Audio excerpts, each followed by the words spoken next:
Selamat pagi rekan-rekan sedharma. Namo Sang Hyang Adi Budaya. Namo Buddhaya. Sebelumnya perkenalkan, saya Mudita Kumara Hardi bersama dengan saya Haryani Paramita. Hari ini kami akan memimpin Puja Bakti. Puja Bakti pada pagi hari ini akan dibacakan dengan pembacaan parita-parita suci dalam bahasa Pali. Marilah kita mempersiapkan diri memulai Puja Bakti pada pagi hari ini. Semua umat dipersilakan berdiri di belakang matras dan bersikap anjali.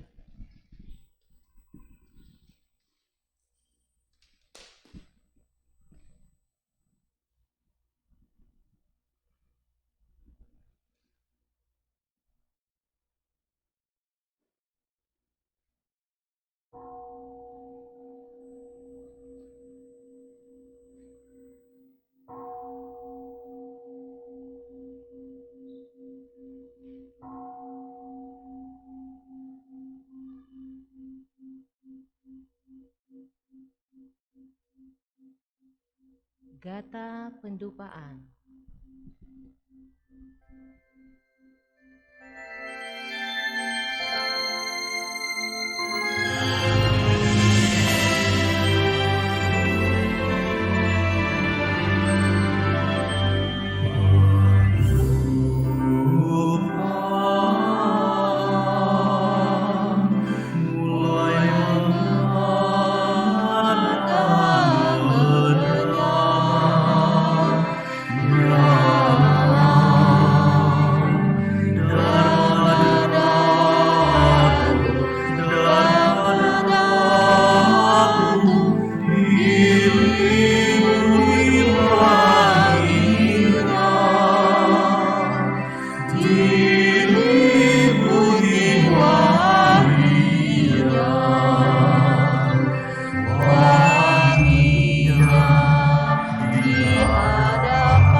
Dipersilakan berlutut dan bersikap anjali.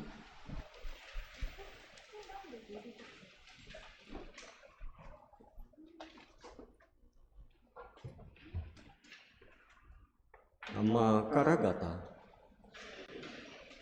Syair penghormatan. Bagawa yang Maha Suci telah mencapai penerangan sempurna. Dharma telah dibabarkan dengan sempurna oleh Bagawa. Sangga siswa Bagawa berperilaku baik. Di hadapan Buddha, Dharma, dan Sangga, aku bersujud.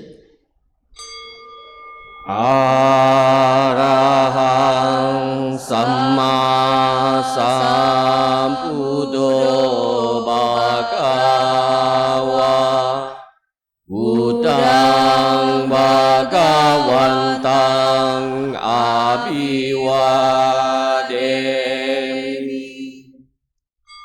Namo Buddhaya.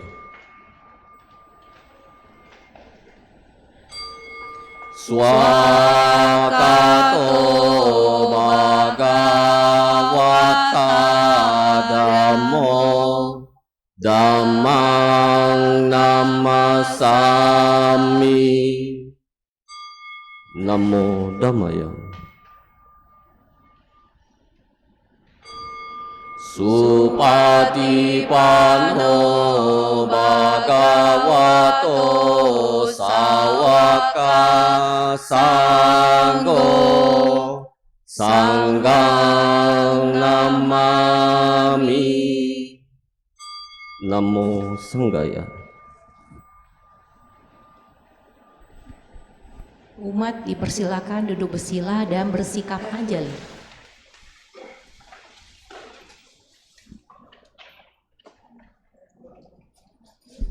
Wandana.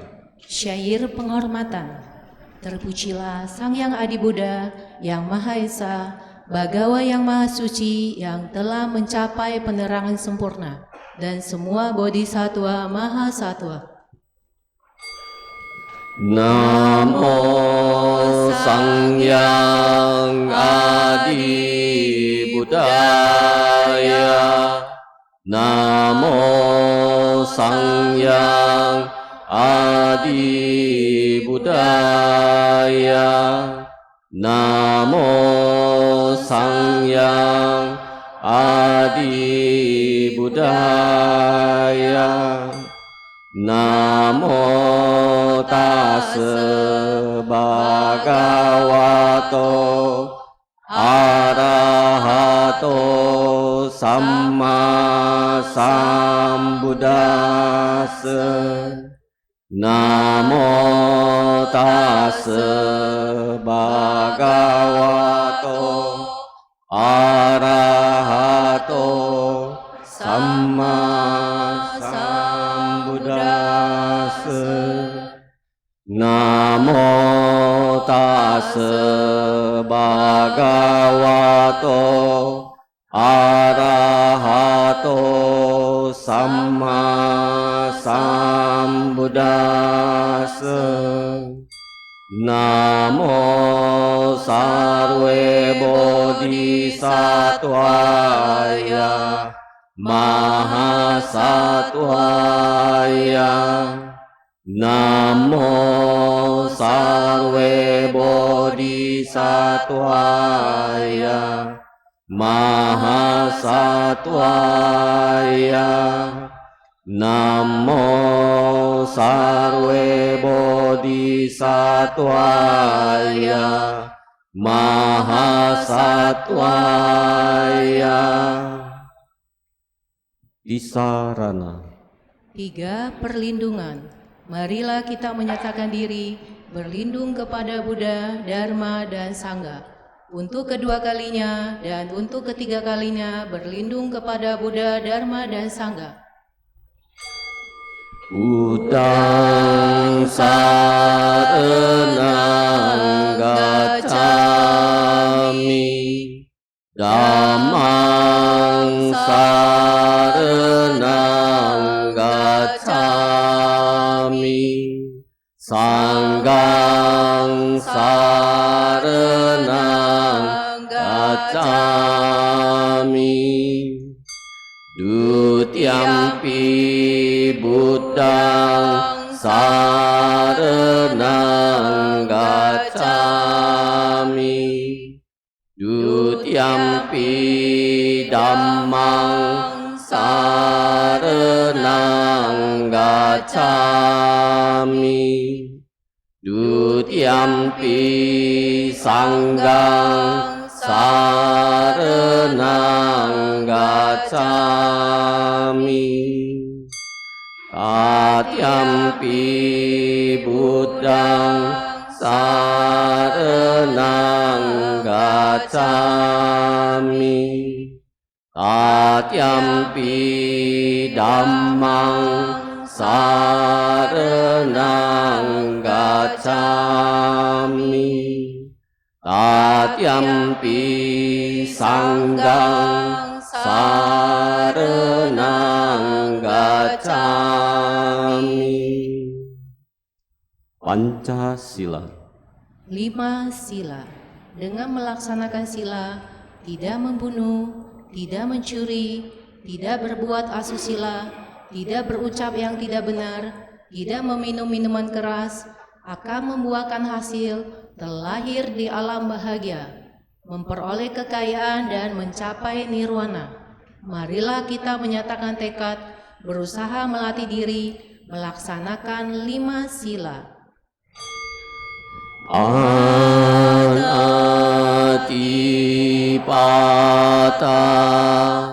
Veramani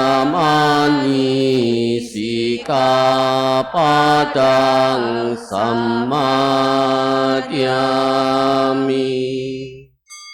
Adinadana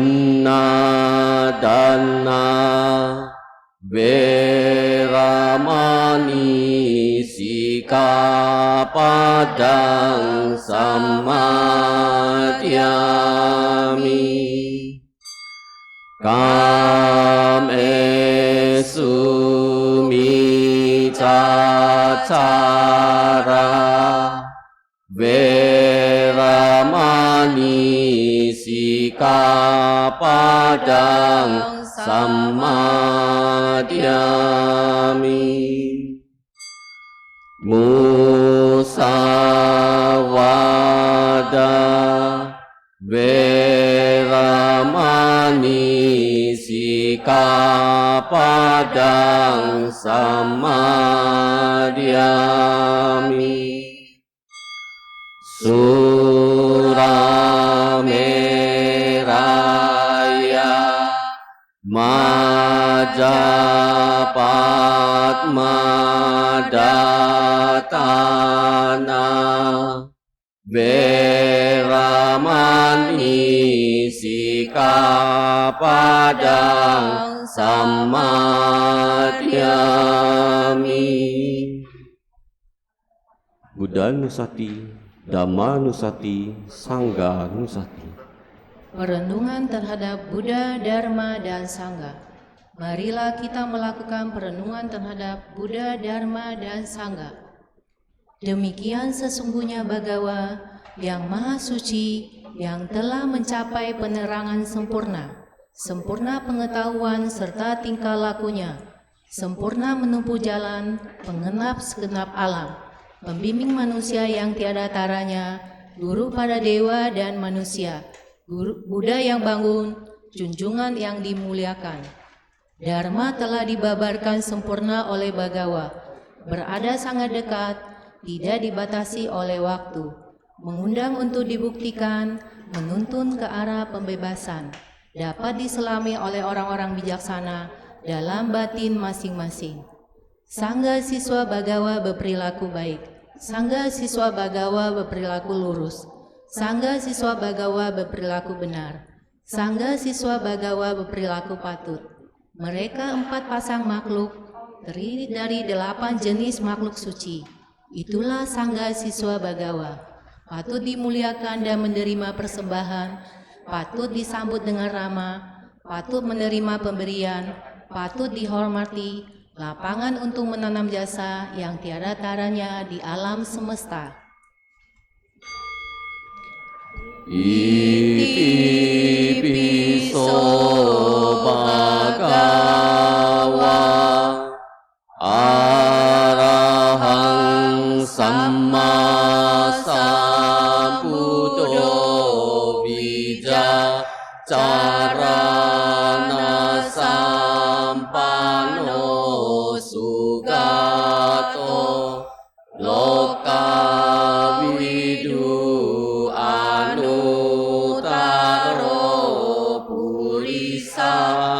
Dhamma Sarati Satta Dewa Manusana Buddho Bhagavati Swakato Bhagavata Dhammo Sanditiko Akaliko Ehipasiko Opanaiko Pacetang Veditabo Vinyuhiti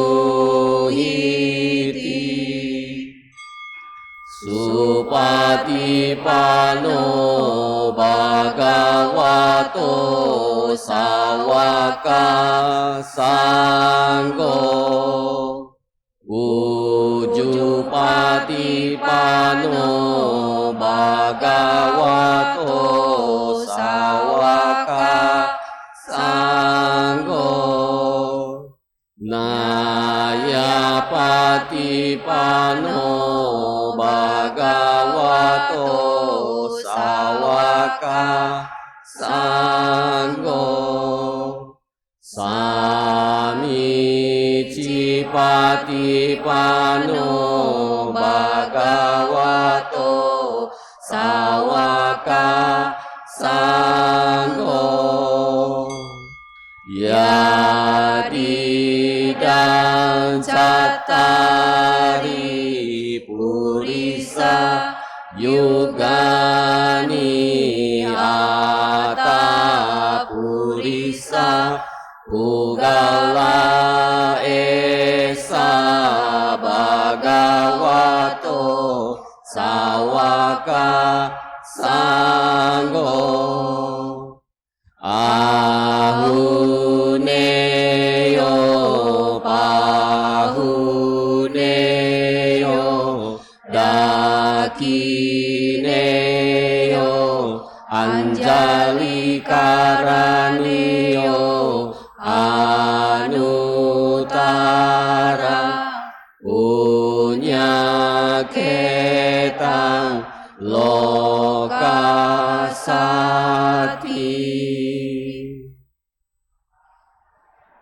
Meditasi.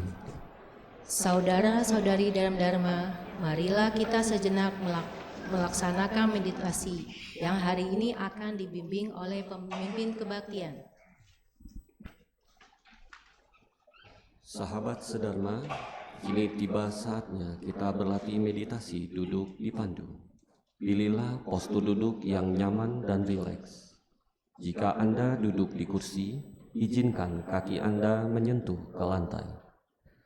Jika Anda duduk di matras, izinkan kedua lutut beristirahat menyentuh matras.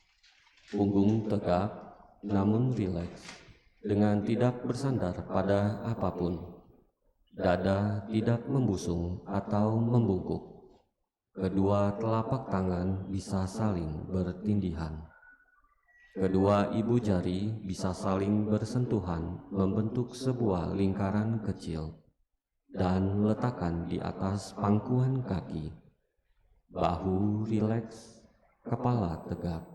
Hadirkan seulas senyuman kecil di wajah, sehingga otot-otot wajah menjadi rileks. Bawa pandangan mata turun ke bawah, atau izinkan mata terpejam.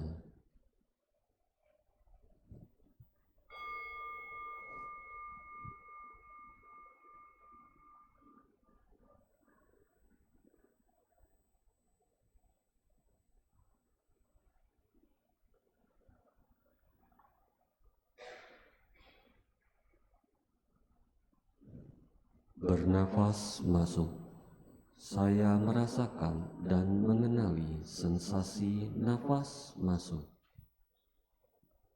Bernafas keluar, saya merasakan dan mengenali sensasi nafas keluar. Nafas masuk, nafas keluar.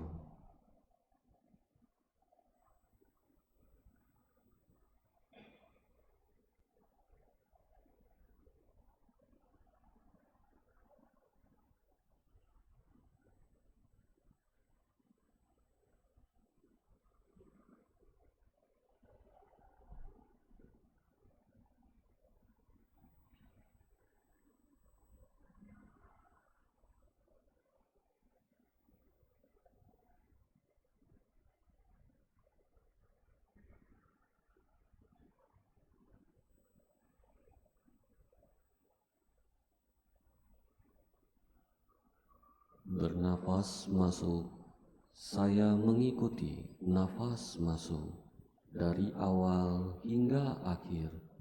Bernafas keluar, saya mengikuti nafas keluar dari awal hingga akhir. Mengikuti nafas masuk, mengikuti nafas keluar.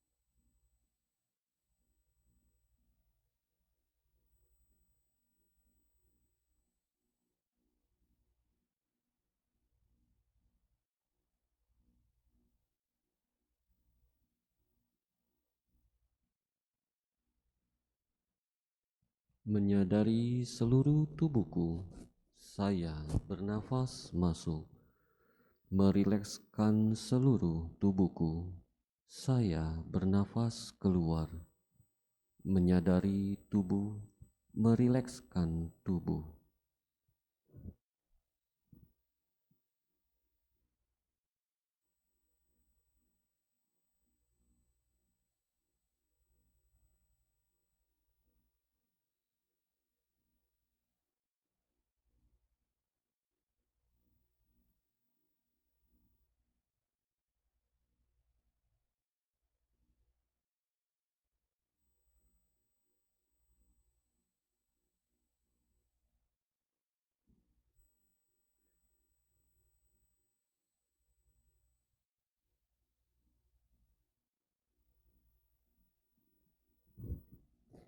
Tersenyum pada tubuhku, saya bernafas masuk, melepaskan semua ketegangan yang ada di tubuhku, saya bernafas keluar.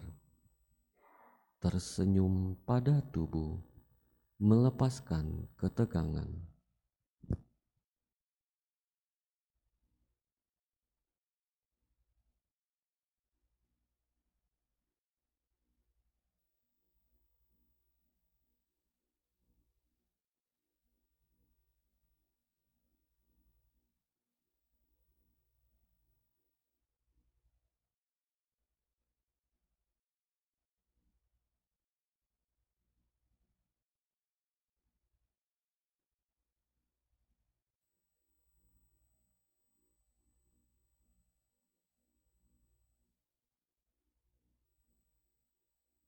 Merasakan sukacita, saya bernafas masuk. Merasakan bahagia, saya bernafas keluar. Merasakan sukacita, merasakan bahagia.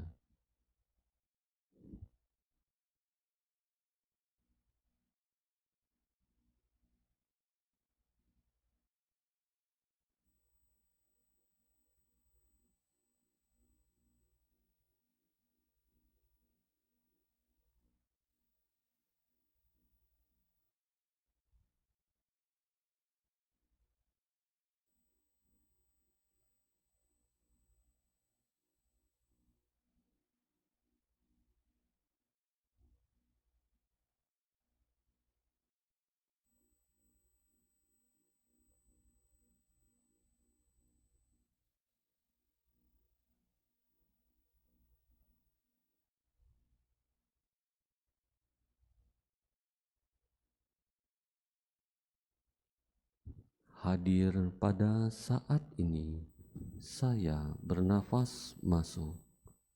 Menikmati saat ini, saya bernafas keluar. Hadir pada saat ini, menikmati saat ini.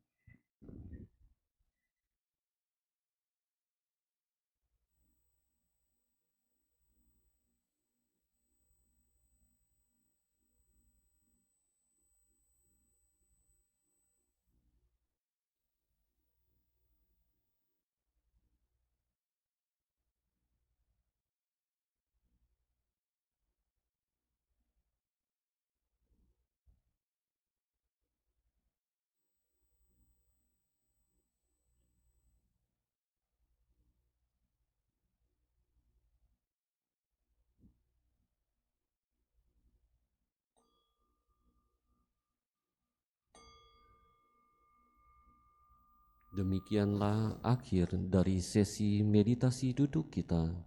Gerakan kedua telapak tangan secara perlahan. Gerakan tubuh perlahan. Rangkapkan kedua telapak tangan di depan dada. Silakan membuka mata. Membungkuk hormat.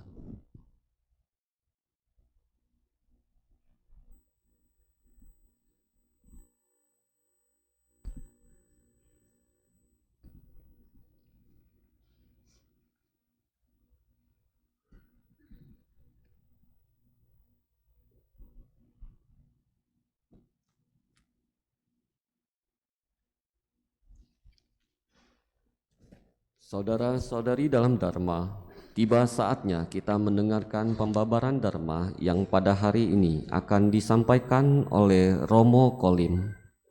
Sebelumnya saya akan membacakan profil singkat dari beliau. Beliau Upasaka Aganando Kolim, Ketua Pudisklat Agama Buddha Indonesia atau yang disingkat ABI, pengurus MBI Pusat dan Lembaga Kepanditaan. Kepada Romo Kolim, waktu dan tempat kami persilakan.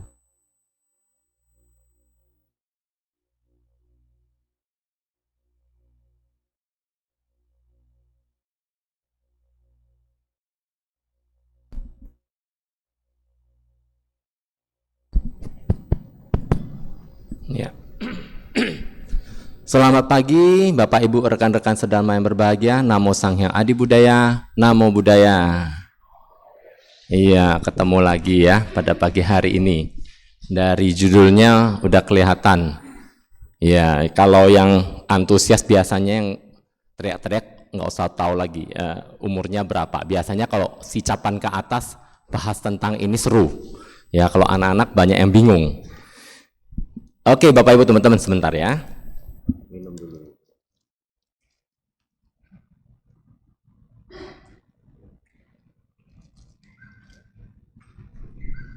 Oke, nah hari ini kita membahas hal yang simpel, sederhana. Ya masih Imlek ya ini ya? Masih Imlek nggak? Nggak. Angpau, kalau angpau masih? Mau? Oh, kalau angpau masih berlaku. Imlek lewat, angpau tetap berlaku ya. Jadi Imleknya 15 hari ya sampai cap gome. Kalau angpaunya unlimited. Maunya angpau unlimited. Ngasih angpau atau terima angpau? Oh terima. Kalau ngasih angpau juga terbatas ya. Maunya untung terus. Ya oke. Nah kita tentang untung juga nanti kita bahas tentang sedikit tentang tadi judul tadi. Jadi agama Buddha dan budaya Tionghoa. Kenapa? Karena di kota-kota besar ya rata-rata penganut agama Buddha adalah orang Tionghoa, sehingga ketika kita bicara tentang agama Buddha selalu banyak dikaitkan dengan kebudayaan Tionghoa. Ya, contoh misalnya bakar uang kertas, bakar rumah-rumahan, ya dan seterusnya. Kita akan bahas sedikit. Topik ini kalau mau dibahas secara rinci paling tidak 3 sesi Dhamma kelas. 3 kali 2 jam, 6 jam. Itu paling minimal.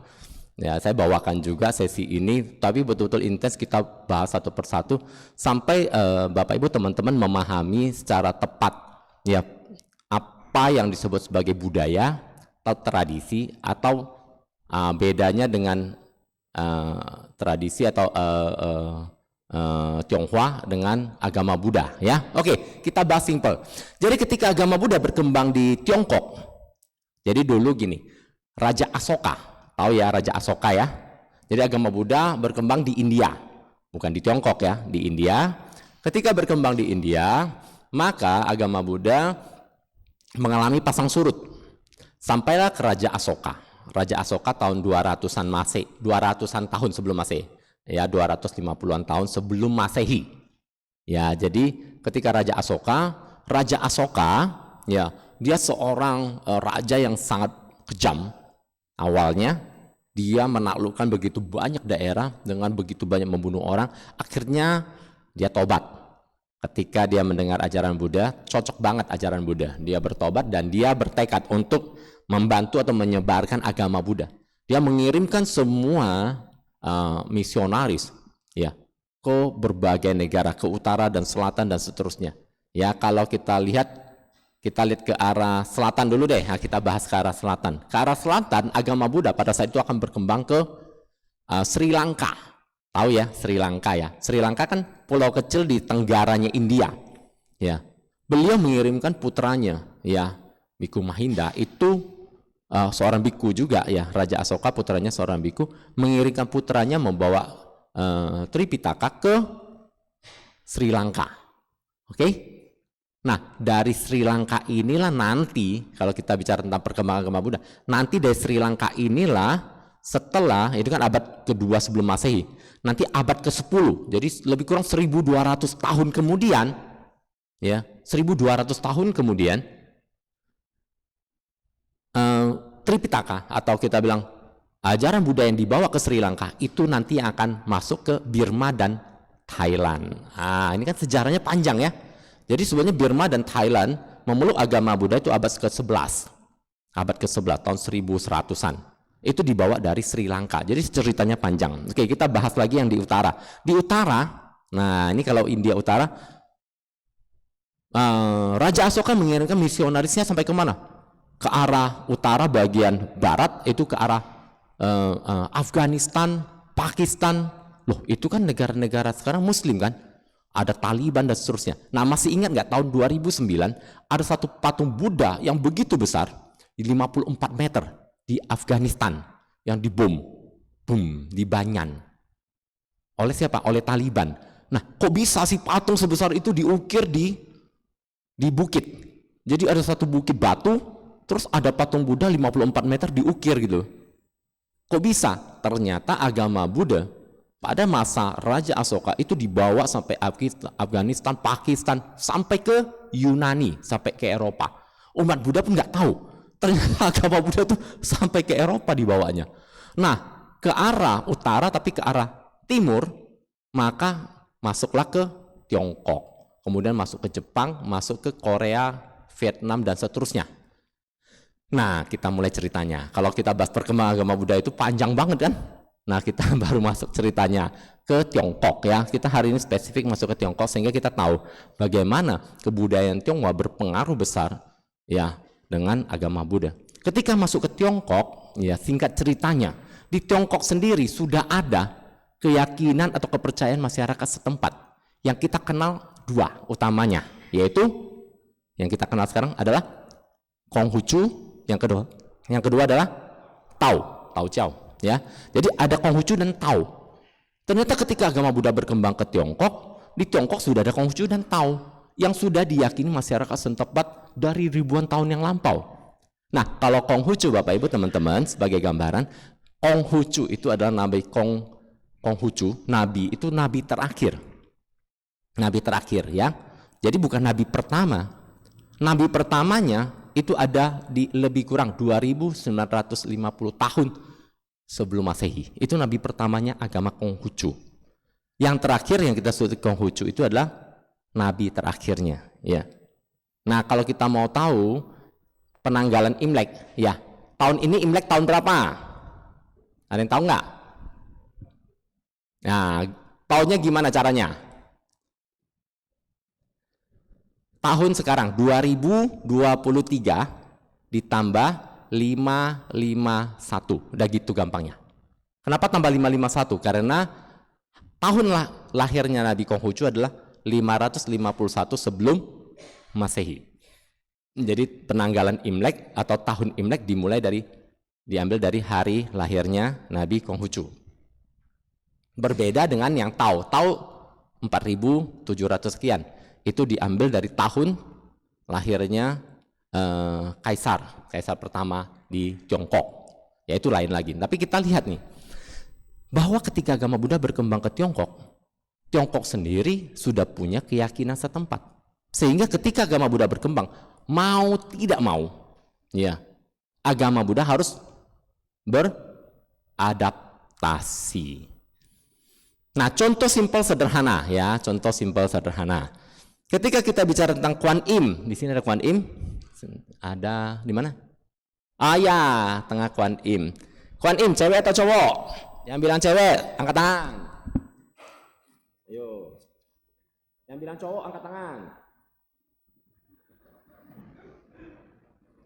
Ulang. Yang bilang cewek angkat tangan. Angkat tangan. Yang bilang cowok angkat tangan. Yang bilang setengah cewek setengah cowok angkat tangan. Nggak berani kan? Enggak. Bingung kan? Ya, ada yang ngomong cowok, ada yang ngomong cewek. Ini aja udah bingung, belum yang lain. Gimana nggak 6 jam ya? Kita baru bahas satu Kuan Im aja bisa panjang tuh. Jadi ini saya bahas Kuan Im dulu ya. Ini belum cerita tentang yang bakar-bakar tadi itu loh. Tambah bakar-bakar nggak tahu sampai jam berapa nih kita ngomongnya ya. Oke, secara gambaran besarnya dulu ya. Seperti Kuan Im misalnya. Salah satu contoh Kuan Im. Kuan Im ketika masuk ke Tiongkok dibawa dari India. Oh, ini adalah sosok dari bodhisatwa penolong, bodhisatwa yang penuh cinta kasih dan seterusnya. Loh, bodhisatwa penuh cinta kasih. Bentuknya kok pria. Awalnya masuk Kuan Im atau kita suara, semua bentuk-bentuk bodhisatwa adalah pria di India ya. Jadi mereka patung-patungnya pria. Ketika masuk ke Tiongkok, di Tiongkok sudah ada namanya Dewi. Di Konghucu ada namanya Wang Muniangniang. Ya, di Tao namanya Tak Mo Chao Su. Jadi di Tiongkok sendiri sudah ada Dewi Welas Asih, Dewi penolong. Lah, kok tiba-tiba muncul lagi cowok dari mana ini? Dari India datang. Kok bentuknya cowok? Dan bentuk cowok ini bagi masyarakat Tionghoa tidak cocok. Ya kan? Bagai ibu atau ayah yang melindungi anaknya yang tunggal. Kalau di Karanimeta Sutta. Ibu bukan ayah kan? Bagai ayah melindungi anak, kan bingung. Ibu, nah identik untuk welas asih, penolong, kasih sayang, lembut, itu kan ibu. Nah, ketika agama Buddha berkembang ke Tiongkok, banyak sekali terjadi alkulturasi atau percampuran budaya. Bahkan patungnya yang awalnya bentuk pria, lama-lama berubah menjadi bentuk sosok wanita. Nah, tapi apakah? Pertanyaannya, Wanim cewek atau cowok? Cewek tadi, cowok tadi. Kenyataannya bodhisatwa tidak lagi melekat pada bentuk. Ya. Jadi nanti kalau kita bicara tentang bodhisatwa, bodhisatwa bisa memanifestasi, mau cewek, mau cowok, mau bentuk apapun boleh. Ya, oke, kita lanjut dulu ya, ini panjang ceritanya. Nah, ketika berkembang ke Tiongkok, kemudian Tiongkok sendiri sudah ada kepercayaan masyarakat setempat, sudah begitu banyak kepercayaan setempat. Nah, Tiongkok punya periode kekacauan ya, ributnya Tiongkok. Jadi itu saya bagi menjadi 4 periode, kalau dijelasin panjang lagi. Tapi intinya mau orang Tiongkok itu hijrah, ya, hijrah keliling menyebar ke seluruh dunia, ya, termasuklah ke Indonesia, ya. Indonesia ini berasal dari periode keempat. Periode keempat itu ketika terjadi perang di Tiongkok, perang dengan Jepang, perang dengan komunis dengan nasionalis. Ya, kita tahu akhirnya nasionalis kalah, akhirnya berdirilah Taiwan. Yaitu ceritanya panjang. Tapi intinya ketika orang-orang Tiongkok ya, menyebar di Tiongkok sendiri, orang Tiongkok tidak boleh kita katakan tidak melulu hanya meyakini satu agama. Ya, di beberapa bagian iya, tapi sebagian besar Tiongkok mempercayai multi agama. Ya, yang penting ada 2. Ya, di mana ada 2 ini dikejar. Ya, yang penting si untung sama selamat. Kalau ada untung sama selamat pergi kan? Betul nggak? Yang dicari si untung masih selamat. Jadi banyak sekali ya kepercayaan dan tradisi-tradisi yang terbawa ketika orang Tiongkok daratan atau orang Tiongkok menyebar ke seluruh dunia. Oke. Nah, kita bahas masuklah ke Indonesia. Nanti kita baru bahas tradisinya apa sih yang Buddhis dan apa yang non Buddhis. Di Indonesia menariknya adalah ketika orang Tiongkok datang, terutama banyak sekali kita yang hadir di sini, ini adalah generasi ketiga atau keempat ya. Atau mungkin beberapa orang kalau kelihatan dari mukanya generasi kedua kali ya, yang rambutnya udah putih banget ya. Kalau udah 50-60 tahun mungkin generasi kedua dari orang tua kita atau kakek kita yang berangkat dari Tiongkok ke Indonesia. Oke. Nah, rata-rata orang Tiongkok yang datang ke Indonesia pada periode terakhir ini adalah berasal dari provinsi-provinsi di pinggir laut Hokkien, ya, Fujian, ya. Jadi pas perang nasionalis komunis itu 1,6 juta orang berangkat ke Taiwan, ya, menyeberang ke Taiwan. Sebagian lagi diperkirakan sekitar 6 sampai 8 juta orang itu bergerak ke seluruh dunia, termasuk sampailah ke Indonesia, ke Singapura, Malaysia, Thailand, Vietnam, macam-macam. Sebagian masuk ke Indonesia. Nah, kita generasi ketiga atau generasi keempatnya. Ya. Oh, generasi keempat anak-anak udah nggak ngerti. Ya, generasi tiga aja udah nggak ngerti. Saya generasi ketiganya. Kakek, papa, saya. Kakek datang dari Tiongkok. Kakek dari Tiongkok, kemudian papa lahir di Indonesia. Kita udah generasi ketiga. Ya. Nah, oke. Di Indonesia uniknya adalah ketika terjadi G30 SPKI, kemudian terjadi peralihan kekuasaan, maka dulunya orang-orang Tionghoa boleh melakukan ritual tradisi dan agamanya, tapi tiba-tiba dilarang. Nah, ini kita mulai cerita sedikit tentang bagaimana kondisi agama Buddha Indonesia ini jadi agak ruwet. Pada masa Soekarno, ya, agama itu berkembang cukup bagus, ya, bebas. Contoh misalnya Konghucu itu ada liburnya. Hari Nabi lahir Konghucu itu ada. Ya, Cepui tanggal berapa itu ada. Itu diperingati dan bebas, ya. Tradisi-tradisi Tionghoa juga bebas. Tapi ketika zaman Orde Baru, pemerintah mulai mengatur semuanya. Tradisi-tradisi orang Tionghoa tidak boleh lagi dilakukan. Oke? Barongsai nggak boleh, semua nggak boleh. Sekolah-sekolah yang berbahasa Mandarin nggak boleh. Termasuk nama orang berubah semua, betul? Lim Sauliang berubah jadi Sudono Salim. Pokoknya semua berubah deh.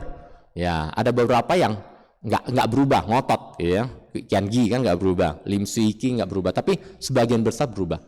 Dan yang paling krusialnya adalah agama. Kalau kita bicara agama ini paling mumet nih. Negara mulai mengkup atau mengawasi atau mengontrol agama, dan pemerintah hanya menetapkan 5 agama. Buddha, Islam, Kristen, Katolik, Hindu. 5 agama tok. Ini sudah mulai bingung. Kenapa? Karena agama di dunia kan banyak. Kita nggak usah bicarain tempat lain ya. Tempat lain juga ribet sampai hari ini. Agama Buddha aja. Konghucu sama nggak dengan Buddhis? Beda kan? Beda. Tapi ketika itu masuk kemana? Buddhis kan? Tao masuk Buddhis. Ikuan Tao yang kita kenal sebagai Maitreya masuk Buddhis. Di luar negeri bukan Buddhis dia. Ya, Ikuan Tao kita bilang aliran Maitreya itu bukan. Ya beda. Itu Ikuan Tao namanya.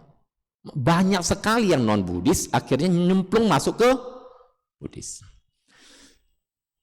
Ini mulai bingung. Bingung di mana? Yang pertama bingung bukan hanya di umat, di pengurusnya.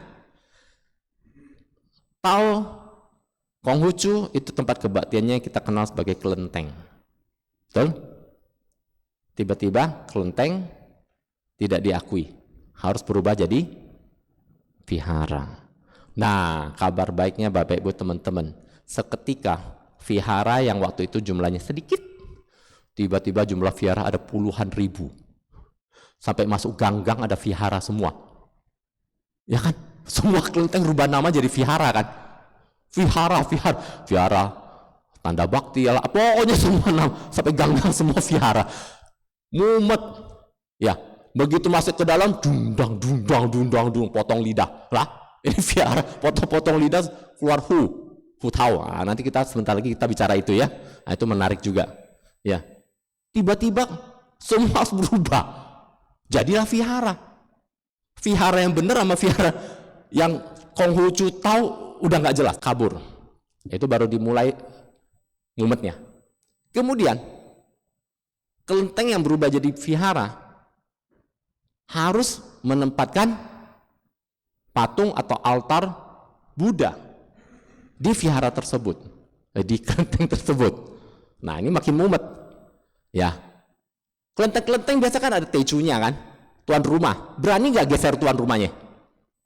Mana berani, kualat lu. Berani geser tuan rumah. Akhirnya apa? Kelenteng-kelenteng terpaksa, kalau umpamanya nggak ada ruang samping gitu, Oh ini bekas ruang makan kayak ruang apa? Digusur. Jadilah Pak Tisalah, ruang untuk Buddha. Contoh kalau di Jakarta di Kontekong itu ya, di apa? Pluit ya. Nah, itu kan ruang belakangnya kan. Jadi ini. Yang ada yang dari Bandung datang. Bandung juga sama di Jalan Kelentengnya sebelah sini, sampingnya kan. Pokoknya ada ruang samping, kiri, kanan, depan, belakang, apa saja buat jadi ruang. Kalau tidak ada ruang, terpaksa sorry yang pinggir-pinggir digeser-geser dikit kan, digantilah jadi Kuan Im lah. Kenapa? Kalau enggak ditutup, karena sudah ada vihara harus ada patung Buddha. Wah, saat itu tiba-tiba patung Buddha laku banget, laris, vihara banyak banget. Nah, asik nih mulai nih, rame nih di sini ya. Nah, saya cerita dulu bagaimana ini mumet, kenapa? Karena tahun 2001 ya, Gus Dur mencabut Impres kan nomor 14 yang membatasi orang Tionghoa, dan tahun 2003 menetapkan agama ke-6 yaitu Konghucu. Konghucu jadi agama, keluar dari Buddhis, keluar dari agama Buddha. Sekarang Kelenteng punya siapa? 30 tahun, 40 tahun yang lalu Kelenteng punya siapa? Punya mereka. Setelah 30-an, 35, 40 tahun kemudian, tiba-tiba Kelenteng udah jadi vihara, ritualnya vihara, tiba-tiba jadi Kelenteng lagi, diambil lagi, bisa nggak? Oh, di mana-mana, mumet lah itu. Itu kalau kita di pengurus organisasi, mumetnya lumayan lah. Di mana-mana gugat-menggugat, ini dulu kita punya, itu siapa yang punya kan? Ini udah ganti generasi lagi. Oke, fine, itu udah mumetnya udah lewat. Sekarang, ya, yang bakar uang kertas, yang bakar rumah-rumahan umat Buddha bukan? Yang bilang bukan umat Buddha angkat tangan. Nah, banyak tuh. Yang bilang umat Buddha angkat tangan. 2 tuh.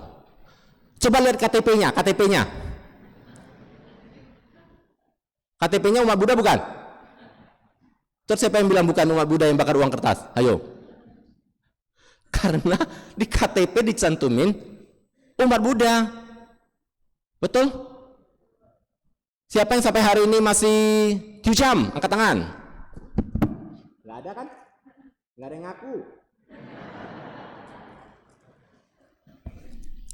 Coba aja lantai 3 kalau ada Kyucham, rame itu antri. Ya kan? Siapa masih bakar uang kertas? Gincoa, angkat tangan. Nah, banyak kan? Sekarang kita lihat, ya, yang bakar uang Gincoa umat Buddha bukan? Nah, siapa yang bilang bukan umat Buddha? Coba tanya itu. Jadi angkat tangan. KTP-nya coba lihat. Nah, sekarang kita melihat kondisi realita di lapangan begini. Terjadilah percampuran semua tradisi, adat istiadat, dan termasuk agama Buddhanya.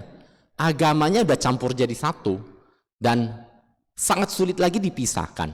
Kalau kita yang betul-betul memahami ajaran Buddha secara spesifik, fine. Tapi kalau umpamanya untuk umat di luar sana, ya sulit. Dan terutama bagi pemeluk agama lain, umat Buddha ya bakar uang kertas ya, gitu aja masih ini ya. Nah, susah kan kita ngomongnya. Karena memang kenyataannya umat Buddha, lihat KTP-nya umat Buddha yang melakukan itu. Ya, nah kita bahas satu persatu. Contoh, kenapa kita masih bakar uang kertas? Nah, ada yang bisa tahu jawabannya? Kenapa? Takut kualat? Hah? Tradisi. Kenapa masih dilakukan sampai hari ini? Saya punya satu cerita ya. Jadi ada satu pasangan baru married ya. Nah, nanti diingetin waktunya ya. Kalau enggak ini remnya blong. Kemarin terakhir saya ceramah di Sunter, ya. Dia bilang 45 menit ya Romo, 45 menit. Oke, sip, fine, 45 menit. 45 menit nggak ada yang ingetin, tiba-tiba 1 jam 15 menit ya. 1 jam 15 menit baru rem. Tapi umatnya bilang, ini tanggung, belum selesai, 1,5 jam. Hati-hati bisa blong nih kalau udah cerita gini ya. Apalagi tanya jawab nanti ya, seru banget. Tadi mau cerita tentang bagaimana tradisi ini terjadi. Ada satu pasangan baru married nih. Baru married, terus istrinya, ya sebagai istri yang baik kan, baru married mau masak. Saya mau masak hari ini, ya mau goreng ikan katanya. Oke, begitu dia mau goreng, terus suaminya datang, stop, jangan goreng dulu. Kenapa? Kalau mau goreng ikan, itu kepala mesti dibuang, ekor mesti dibuang. Suaminya bilang, loh kenapa? Si istrinya nanya, mau tahu jawabannya? Tanya mama. Mama yang ngajarin, gua kagak ngerti. Dari kecil gua diajarin gitu. Akhirnya cuma tetanggaan kan sama mertua. Jadi si istrinya ini ya pengantin baru ini tanya ke mertuanya, mama, ya katanya kata suami saya, goreng ikan itu mesti kepala buang ekor dibuang, betul nggak? Oh betul, ini mantu yang bagus nih, pinter cepat lu belajar katanya, hebat. Iya, kenapa ma? Nah kenapa ya? Belum pernah ada yang nanya tuh. Gini, jawabannya kamu tanya ke nenek yang dulu ajarin mama. Ya, nenek yang tahu ya. Nenek tuh ujung jalan sana. Coba tanya ke nenek. Iya. Si menantu ini akhirnya pergi ke neneknya. Nek.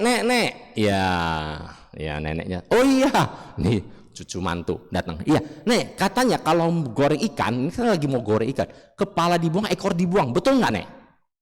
Oh betul, hebat kamu. Betul itu udah ajaran dari keluarga kita semua. Betul. Kenapa nek? Nah kenapa ya? Ya, lu nanya susah banget kenapa? Pokoknya ikutin aja. Enggak, pokoknya saya mau nanya kenapa aku begitu.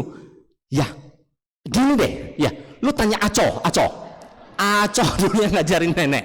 Ya, Aco itu masih hidup tuh, udah 100 tahun tuh. Ya jangan tunggu dia sampai mati. Susah dia meninggal nggak ada yang jawab. Cepet ketemu Aco sebelum meninggal nih. Ya si pengantin baru ini pergi ke Aconya udah lihat dia susah, dengar dia susah, pokoknya gitu. Kenapa nih goreng ikan mesti buang kepala buang ekor? Ya setelah setengah jam lebih jelasin ya, Aconya melulu. Akhirnya Aco, oh gitu, masih begitu ya? Lah kok masih begitu? Kenapa dulu lagi perang zaman Jepang, nggak ada kuali yang besar.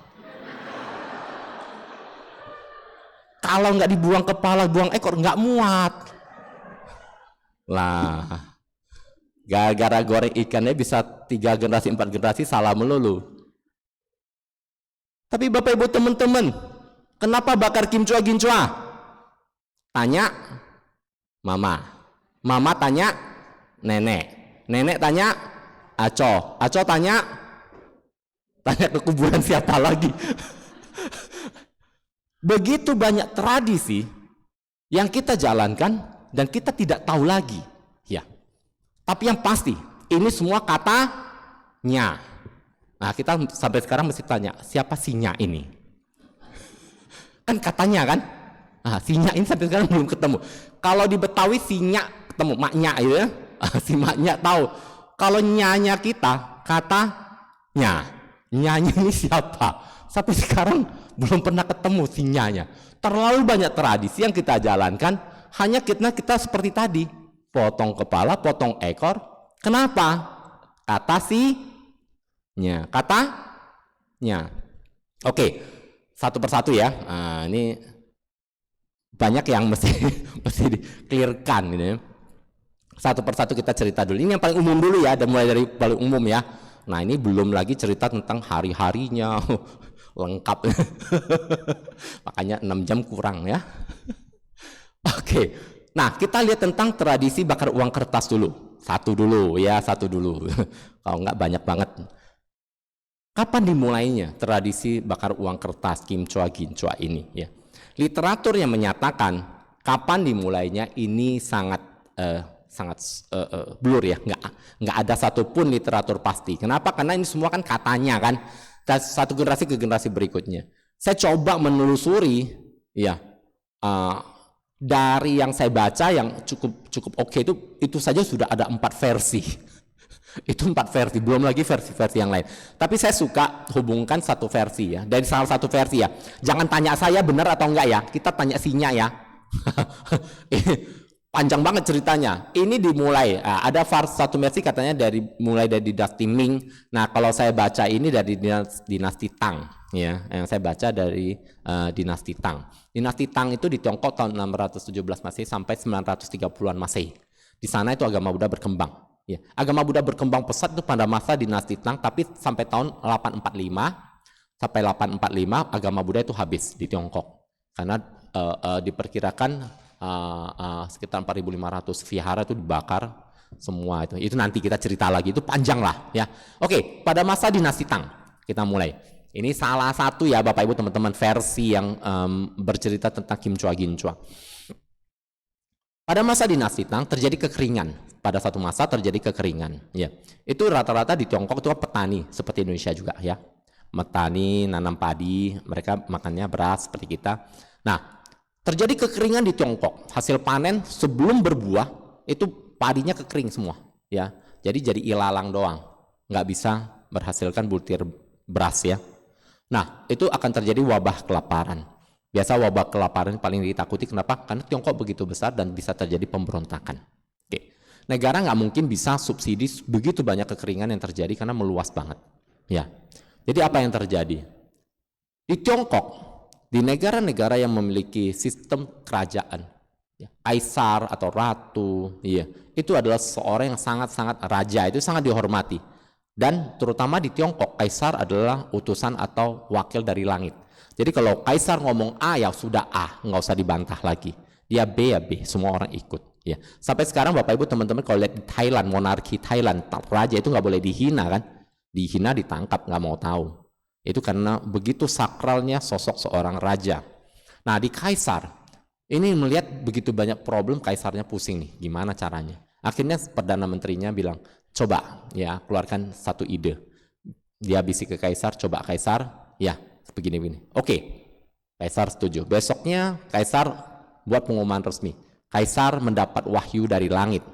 Dia katakan bahwa kita, semua rakyat Tiongkok, ya itu karena kurang berbakti, bohau, ya dengan leluhur dan para dewa sehingga terjadi musim kemarau ini. Oke, sebelumnya saya jelaskan sedikit ya. Kalau di Tiongkok, ya orang Tiongkok ya percaya kehidupan ini bukan seperti ajaran Buddha 31 alam, enggak. Jadi mereka percaya alam namanya manusia, setelah kita meninggal masuk ke alam leluhur. Oke. Nah, alam leluhur itu masih sekitar kita di kita. Makanya siapa yang punya altar leluhur di rumah? Ada? Altar leluhur masih ada ya. Karena leluhur itu dianggap masih berkaitan erat dengan kita. Ya.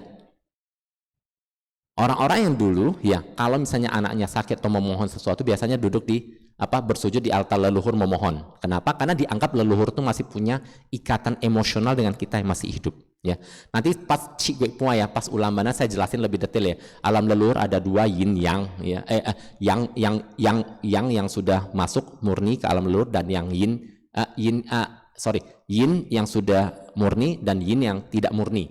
Yin yang tidak murni itu yang masih gentayangan. Gentayangannya itu ditolong di ulambana, di Chautu atau Joko. Nanti saya jelasin, Cik Pua nanti ya. Kalau ada waktu saya jelasin itu, panjang juga. Nah, oke, balik lagi. Nah, jadi leluhur sesudah gini, mereka alam manusia, kemudian alam leluhur. Nah, bagi orang yang memiliki jasa kebajikan besar dalam tradisi Tionghoa itu akan menjadi dewa. Jadi dewa itu dari manusia-manusia memiliki jasa besar dan dewa di sana abadi. Ya, jadi bagaimana dengan ikan, burung dan seterusnya? Itu semua boleh, ya, itu adalah makhluk-makhluk penunjang kehidupan. Ya, jadi ada lagunya, hap lalu ditangkap. Pokoknya itu apapun disikat. Gitu. Jadi makanya orang Tiongkok apapun dimakan itu karena mereka menganggap bahwa binatang itu semua bagian dari pendukung kehidupan manusia. Oke, jadi kaisarnya bilang, dewa leluhur marah nih karena kita kurang berbakti sama mereka. Jadi gimana? Kita kasih persembahan buat para dewa dan leluhur. Persembahan apa? Kalau di Tiongkok biasa kan upeti kan. Mereka kan kalau kita lihat film kan upeti kan. Ada tel emas, tel perak kayak uang gitu kan. Uang emas, uang perak. Kita mau kasih uang emas perak, makan aja udah nggak ada. Gimana caranya? Jadi kaisar bilang gini, kita akan buat uang-uangan. Ya, uang-uangan. Nah, dari mana kita buat uangnya? Dari sekam atau dari ilalang padi ya yang kering itu ditumbuk, dicetak. Nanti dikasih stempel silver atau perak itu untuk leluhur, emas itu untuk dewa. Oke, jadi para petani di mana hasil panennya semua jadi ilalang, beramai-ramai menumbuk ilalangnya, ya. Kemudian ada yang dicampur dengan tebu, pokoknya ditepuk dibentuk jadi kotak-kotak, di stempel. Ya, terus Kaisar bilang, semakin banyak kita memberi kepada para dewa, maka akan dapat berkah makin banyak dan bisa lewati ini dengan baik. Iya. Boleh tanya siapa namanya? Yudi. Darwin. Nawi. Yudi Nawi. Ya. Ya. Yudi ini orang kaya di kampung kita nih, orang kaya kita nih, ya. Yudi nih, ya. Kira-kira Yudi, kan? Biasa kan kaya nggak ada yang tahu nih. Kali ini siapa yang bakar paling banyak akan dapat berkah paling banyak. Yudi nih orang kaya nih. Kira-kira, ya bakar banyak nggak nih kali ini? Banyak ya. Berapa truk nih? Berapa pedati? 10. Wah, tepuk tangan dong buat Yudi. Ya, Nawi. Oh, Nawi juga kaya nih di kampung kita. Nawi, Yudi 10 loh. Nawi berapa ya? 50. Semua orang kaya berlomba-lomba membakar semakin banyak uang kertas. Ya, makin keren kan? Wah, orang kaya. Belinya sama siapa? Uang kertas. Emang mereka tepuk sendiri? Belinya sama siapa? Dari petani. Petani-petani yang tadinya gagal panen sibuk mengumpulkan semua ilalang, bekas-bekas padi yang tidak bisa dipanen, semua ditumpuk jadi kertas dan dijual kepada orang-orang kaya. Petani dapat uang nggak? Dapat uang. Happy nggak? Happy. Orang kaya dapat berkah. Happy nggak? Nah, dapat sombong lagi. Boleh sombong ya? Boleh. Orang kaya, ya kan? Seneng? Nawi seneng nggak? Lihat dari mukanya kayaknya nggak seneng nih. Seneng ya? Oh seneng. 50. Ya, 50 pedati ya. Kalau truk kan belum ada zaman itu truk. 50 pedati. Wah, semua orang berlomba-lomba. Kerajaan seneng nggak? Kaisar seneng nggak?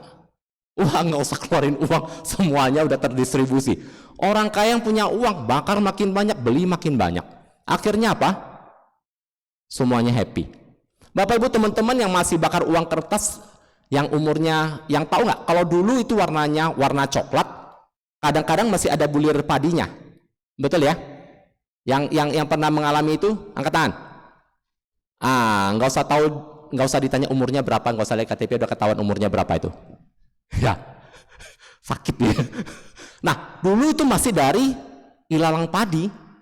Ya, jadi masih ada bulir-bulir kertasnya, itu yang sah katanya.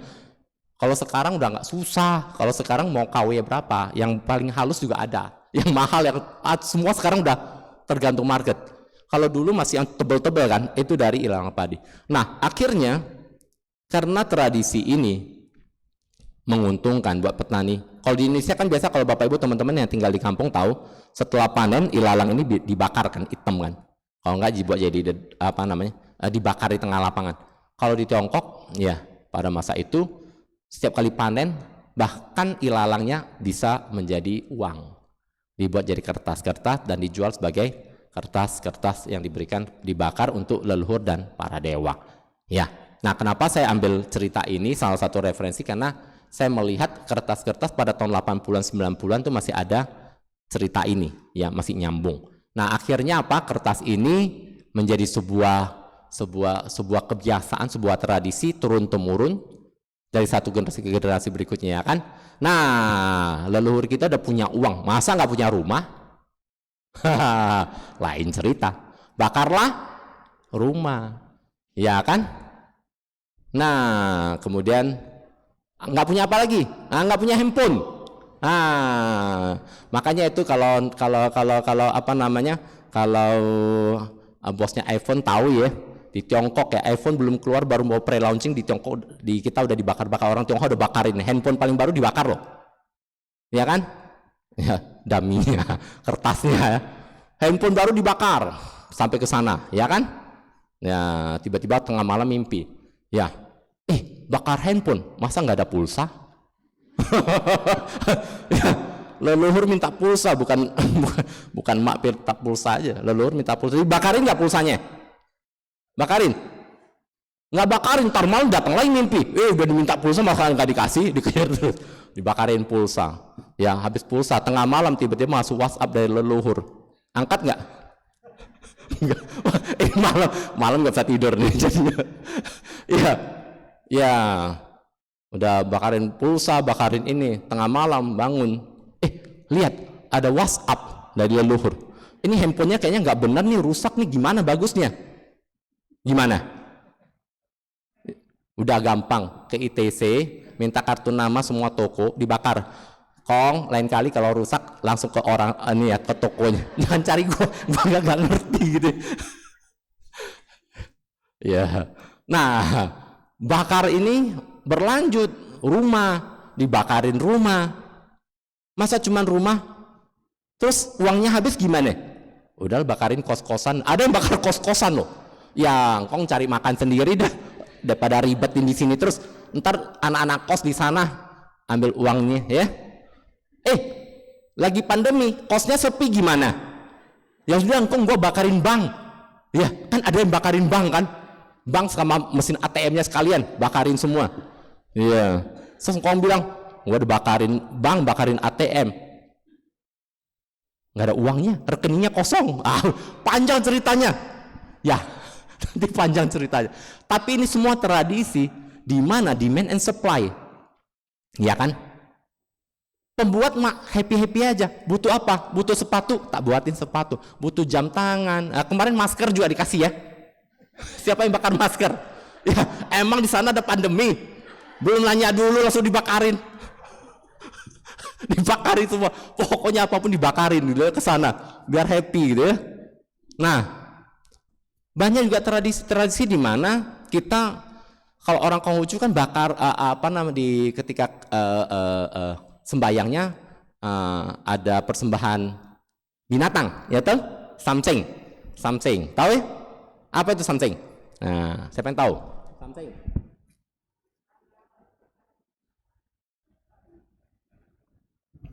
Samcing ini 3 makhluk, 3 alam. Jadi itu dipotong tuh, kasih ke leluhur kita makan. Jadi ada satu cerita, ya. Ada satu cucu nih, ya ini mau cengbeng. Engkong dulu suka makan pek camke, ya. Ya, ayam dimasak pek camke gitu ya. Enak. Terus lihat, aduh, ini uhau nih cucu yang berbakti. Lihat. Di belakang rumah ada pelihara ayam, lagi nggak punya uang. Udahlah, potong tuh ayam. Tak, ambil kakek. Ayam dipotong, dimasak pek camke. Bawa ke kuburan. Engkong, biar engkong happy, hari ini kasih persembahan pek camke. Seneng ya? Oke. Pulang malam itu mimpi engkongnya dateng ngomel, marah-marah sampai cucu kepala diketok. Puhau katanya. Engkong gimana? Ini mimpi ya. Nanti tengah malam gak ada yang berani ke toilet loh. Ya mimpi. Terus ini hanya cerita. Ini betul-betul kurang ajar cucu. Kurang ajar gimana? Tadi sudah dikasih persembahan apa? Pek camke. Engkong suka makan apa? Pek camke. Masa masih marah si engkong? Ya, itu betul-betul kurang ajar kamu. Marah-marah si engkong. Kenapa kong? Ya, lu tahu nggak? Lu tadi potong apa? Ayam. Ayam di mana? Di belakang. Lu tahu nggak itu siapa? Itu engkong. Engkong lahir jadi ayam. Lu potong, lu masak, lu kasih makan buat. Jadi engkong makan. Masa engkong makan engkong? Ngomel dia. Ini gimana sih ceritanya? Kalau di pandangan Buddhis bisa terjadi nggak ini? Tidak. Tapi kalau mereka diajarin Konghucu atau Tao, nggak percaya. Ya ini ada umat, gara-gara cerita ini ada umat yang WhatsApp minggu lalu. Ya. Ini di keluarganya berantem melulu gara-gara tiap tahun ginian. Yang udah belajar Buddhis nggak mau. Yang non Buddhis, yang Konghucu masih ada tradisi. Kualat kalau nggak dimasakin katanya. Lu gimana? Kadang-kadang sulit. Kenapa? Karena terjadi perbedaan, ya perbedaan tradisi. Nah kalau bagi kita yang sudah mengenal ajaran Buddha, maka kita sudah mulai bisa membedakan. Oke? Tapi Bapak Ibu teman-teman, kita juga tidak bisa memaksakan. Wah, gua yang paling benar. Nggak bisa, ribut nanti. Teman jadi musuh, saudara jadi berantem. Contoh misalnya, ya, ada sahabat kita, tiap tahun pasang di kelenteng lilin tuh lebih besar dari tiang ini kan, lilin 1000 kati, harganya bisa puluhan juta, ratusan juta itu, bakar setahun kagak habis. Terus kita bilang, lu boros, bakar lilin gini buat apa? Baiknya ya, kamu ke Viara. Kemarin Romo ya, Bante ngomong ya, kalau ini harus jadi dana, bla bla bla, ngomong 3 jam sampai bebui-bui, sampai mulut kita, oke, selesai ya, udah ngomong, udah ngomel kita. Ya kita kira dia ngerti, dia cuma nanya, ya. Nawi, dia bilang, misalnya Nawi yang ngomong, Wi, gini Wi, ya. Gua tiap tahun pasang lilin nih, usaha gua bagus, gua sehat. Tahun ini gua kagak pasang, gua bangkrut, lu mau tanggung jawab nggak? Ayo jawab coba. Kita jawab apa? Berani? Kadang-kadang kebijaksanaan orang beda-beda. Masih ada orang yang suka di tradisi, suka di upacara, suka di ini. Kita nggak bisa bilang kita yang paling benar. Saya kadang-kadang ketemu dengan orang yang begitu, ya sudah, lu masih enjoy di sana, mau gimana? Kita mau ngomong apa? Ya kan? Jadi Bapak Ibu teman-teman, tentang tradisi ini sangat sulit dikatakan mana yang benar, mana yang salah, nggak ada. Semua kembali kepada bagaimana latar belakang seseorang. Dan kita harus bijaksana. Ya. Satu hal contoh, ini saya beberapa kali menemui cerita seperti ini. Contoh kalau Anda, ini sekali lagi, ini pendapat pribadi saya ya, sekali lagi. Kalau Anda tengah malam tiba-tiba datang engkong almarhum datang, terus dia minta, saya pengen rumah, tolong bakarin rumah. Bakar nggak? Yang bilang tidak bakar, angkat tangan. Yang bilang bakar, angkat tangan. Yang bingung, angkat tangan. Banyak yang bingung. Ya, 10% angkat tangan, 90% bingung. Jawab enggak ya? Jawab enggak gitu. Ya. Bapak Ibu teman-teman, ya, saya jelasin sedikit tentang bagaimana konsep hal-hal seperti ini terjadi, kemudian kita kaitkan dengan ajaran Buddha. Nah, setelah ini sebelum saya lupa, setelah ini kalau ada teman-teman, mungkin di waktu ini kan terbatas. Kalau ada Bapak Ibu teman-teman yang ingin bertanya, diskusi lebih detail nanti ya. Ya. Mungkin nggak tahu ada tanya jawab nggak ya. Kalau nggak ada, Anda boleh tanya supaya nggak salah ya. Karena kejadian ini sudah beberapa kali saya alami bertemu dengan umat. Ya, dikasih mimpi begini. Terus dia bilang bakar nggak? Saya bilang sebelum kamu bilang bakar atau tidak, ini keputusan kamu. Cuma saya cerita sedikit. Kematian seseorang menurut agama Buddha, ya, bagaimana dia setelah meninggal dia akan terlahir kembali. Maka bentuk kelahiran berikutnya sangat tergantung pada 4 faktor karma. Ya, pertama adalah kusala garuka karma. Kalau dia melakukan perbuatan baik yang luar biasa atau perbuatan buruk yang luar biasa, maka dia otomatis nggak usah lihat 3 syarat berikutnya, dia sudah otomatis akan mengikuti syarat pertama. Maksudnya bagaimana? Kalau aku salah garuka karma, membunuh ayah, membunuh ibu, melukai Buddha, membunuh orang suci, kemudian memecah belah sangga, nggak ada cerita, itu langsung sudah selesai di neraka. Nggak ada cerita A, B, C, D lagi ya, langsung. Oke. Atau ketika dia mencapai jhana, ya, dia memiliki batin yang luar biasa bagus, ya, meditator yang begitu handal, ya, otomatis dia langsung ke alam bahagia. Titik. Itu yang pertama. Yang kedua, ini penting banget. Yang kedua, asana khama. Asana khama itu adalah kondisi batin dan pikiran seseorang sebelum sesaat dia meninggal. Oke, saya cerita sedikit tentang kasus yang tadi. Ada seseorang dari kecil, kita zaman kakek nenek kita, waktu kecil selalu diajarkan oleh orang tuanya, nanti kalau kamu mau mati, mau meninggal, jangan pernah lupa kamu minta ke anak cucu kamu dibakarin rumah kertas ya. Kalau enggak lu jadi gembel nanti di sana, jadi gelandangan. Bayangkan seorang anak kecil udah dipesan, diwanti-wanti, dan setiap kali dikasih tahu, jangan lupa nanti mati minta sama anak kamu, cucu kamu untuk dibakarin uang kertas, dibakarin rumah kertas, supaya kamu nggak jadi gembel di sana. Iya. 2 tahun, 3 tahun sebelum kematian kena stroke. Ngomong kagak bisa. Ngomong nggak ada yang ngerti, nggak bisa nulis. Iya. Dia udah tahu menjelang ajal, sebentar lagi saya meninggal. Saya cuma pengen satu, kalian bakarin rumah kertas ya. Bisa ngomong nggak? Nggak bisa ngomong. Ada yang anaknya udah pindah agama. Akhirnya meninggal. Meninggal pikiran terakhirnya apa? Kambuan gak dia? Bu, kambuan. Pesen gua, pesen nenek. Ingat tadi ya, pesen nenek. Jangan lupa minta dibakarin uang kertas dan rumah kertas. Kalau nggak jadi gembel di sana. Akhirnya jadi apa? Jadi peta. Masih banyak keinginan harapan yang belum tercapai. Bagaimana? Dia harus memberi sign, tanda. Karena dia menderita di sana karena keinginan belum terpenuhi. Dia memberi sign dengan apa? Sering kadang dalam bentuk mimpi. Dia cuma bilang, tolong bakarin. Ya. Biasanya setelah Anda bakarin, ya, ada beberapa kejadian dia datang bilang, terima kasih, saya sudah bahagia. Bukan soal uang kertas atau tidak yang dia terima, bukan rumahnya dia punya atau tidak di sana, berapa besar. Tetapi peta itu bisa terbantu ketika dia sudah merasa bahagia. Keinginannya sudah terpenuhi. Peta itu maksudnya setan-setan gentayangan dan seterusnya yang meninggalnya enggak, masih penuh dengan kemelekatan. Jadi asas dasar belas kasih dan tidak merugikan Anda, toh cuma seberapa, bukan Anda saya nggak percaya yang ngotot. Nggak, saya bilang fine. Ada satu kejadian nyata ya, kebetulan dia kasih mimpi ke teman saya.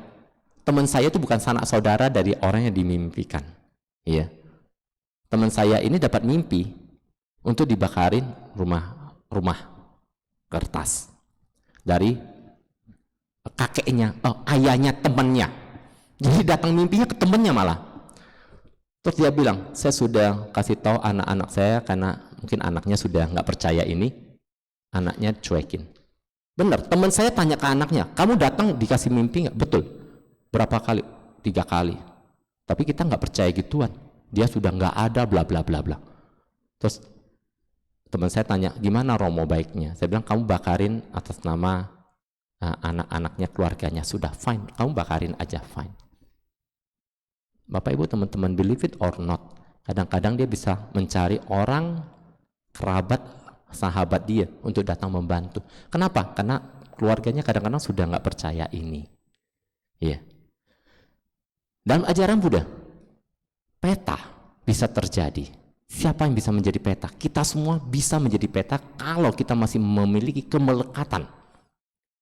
Harapan-harapan yang belum selesai di dunia ini dan kita melekat di sana. Hati-hati. Ya. Terus, nanti ini juga pertanyaan. Agama anak saya pindah agama, bolehlah, fine, semua agama sama. Saya bilang hati-hati. Kenapa? Kalau orang yang tidak percaya lagi tentang alam peta yang mau dibantu, kalau Anda masuk ke alam peta, tidak ada orang yang bantu kamu, setengah mati loh, saya bilang. Ya, kadang-kadang umat Buddha mungkin bagi mereka terlalu banyak ritual, tapi umat Buddha juga bisa membantu banyak makhluk-makhluk di alam-alam lain. Nanti kalau kita suatu saat jadi almarhum dan masuk ke alam menderita, ketika kita minta tolong, nggak ada yang tolong, setengah mati. Jadi bagaimana caranya? Kalau memang ada kesempatan atas dasar belas kasih, kita menolong makhluk-makhluk ini. Kalau memang datangan mimpi, ini pribadi saya selalu katakan, nggak seberapa beli rumah kertas sudah bakar, bukan karena Anda percaya atau tidak, tapi karena ada dasar belas kasih, sudah bakarin aja. Toh bagi dia bisa mencapai kebahagiaan, kepuasan. Ya. Nah, dengan kebijaksanaan kita melihat bahwa dalam ajaran Buddha, belas kasih kepada makhluk-makhluk ini penting. Ya, oke. Nah, ini tentang rumah. Ini baru satu ya, uang kertas sama rumah. Belum yang lain. Ini masih ada waktu nggak? Saya mesti tanya dulu. Kalau kemarin nggak ada remnya. Nah, panjang kan ceritanya kan? Ini baru mulai nih. Ini baru pembuka. Lanjut dulu ya. Atau tanya jawab dulu, tanya jawab dikit. Satu ya. Tanya jawab deh. Ayo mau tanya, ayo silakan cepet-cepet. Yang mau tanya cepet. Ya. Yeah. Biar nggak habis waktu lama. Yuk silakan.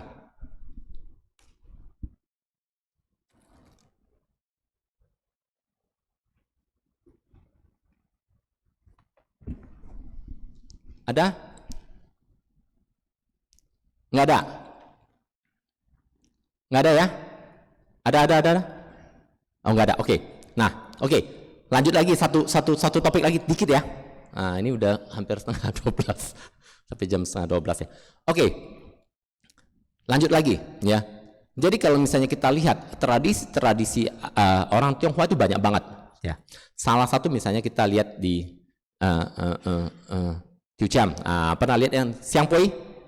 Xiangpui, iya. Nah, itu adalah bentuk komunikasi. Jadi kalau orang Tionghoa, ya, Konghucu tahu itu banyak mengenal dewa-dewa. Nanti kalau ada waktu, ini banyak sekali materi. Saya bisa paparkan tentang, saya juga punya materi tentang dewa. Mana yang dewa Buddhis, mana yang dewa Tao, mana yang dewa Konghucu. Banyak ya, banyak banget. Jadi kalau kita misalnya ke kelenteng, kemudian lihat ada yang Peho, ada Pak Siono, banyak sekali. Mana yang Tao, mana yang Konghucu, mana yang Buddhis. Kalau kita tahu asik, ya kan? Oh, jangankan ke kelenteng gitu banyak dewa, ke Viara aja bingung nih patung siapa. Jangankan ke kelenteng mah mejanya banyak banget. Ya di sini aja kita kadang Viaranya belum tahu ini siapa. Ya, tapi kalau kita lihat ya seperti Xiangpui. Siapa yang masih punya Xiangpui itu di rumah? Xiangpui, Xiangpui. Ya, kalau tutup buka artinya? Oke, setuju. Kalau tutup artinya? Enggak. Kalau buka artinya?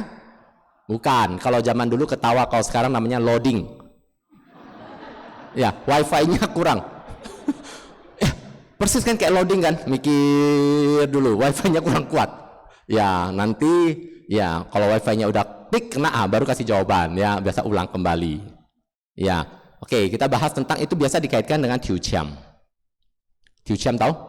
Ya, siapa yang masih Tiuciam angkat tangan? Masih ada Tiuciam, masih kan perlu dibahas ya.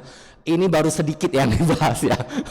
Ini kalau agama Buddha dan tradisi Tionghoa, ini panjangnya banget. Oke, tentang Tiuciam dulu ya. Apa itu Tiuciam? Ya, jadi sejarahnya dulu. Tiuciam itu tahu. Ya, dari Tao ceritanya.